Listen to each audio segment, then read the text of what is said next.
2024 সালের জুলাই আগস্টে বাংলাদেশের কোটা সংস্কারের দাবিতে শুরু হওয়া আন্দোলন এক পর্যায়ে রাষ্ট্রীয় দমনপীড়নের বিরুদ্ধে সর্বস্তরের মানুষের প্রতিরোধে পরিণত হয়। এই আন্দোলনে অংশ নিয়েছিল ছাত্রছাত্রী, শ্রমিক, পেশাজীবী, এমনকি শিশুরাও। তারা জানতো না রাজনীতি, জানতো শুধু ন্যায় বিচারের আকাঙ্ক্ষা। এই আন্দোলনে বহু প্রাণ ঝরে গেছে, তার মধ্যে ছিল ছোট ছোট শিশুদের জীবনও। 6 বছর বয়সী জাবির ইব্রাহিম, যিনি উত্তরা দক্ষিণ খানের বাসিন্দা ছিলেন। বাবার কাঁধে গুলি লেগে শহীদ হয়ে যায় জাবির। তার মৃত্যু শুধু এক পরিবার নয়, পুরো জাতির হৃদয়ে গভীর ক্ষত তৈরি করে। তার বাবার কষ্টকর বর্ণনা, যদি এই রক্তে মানুষের মুক্তি আসে তবে আমাদের আত্মত্যাগ সার্থক, আজও শোনার মতো।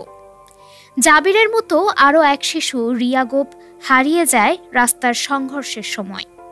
রিয়া খেলছিল ছাদে এবং সেখানেই একটি গুলি এসে আঘাত করে তার মাথায়। আরেকটি হৃদয় বিদারক ঘটনা ঘটে যাত্রাবাড়ির রায়ের বাগে, যেখানে 7 বছর বয়সী আব্দুল আহাদ মাটিতে লুটিয়ে পড়ে পুলিশের গুলিতে।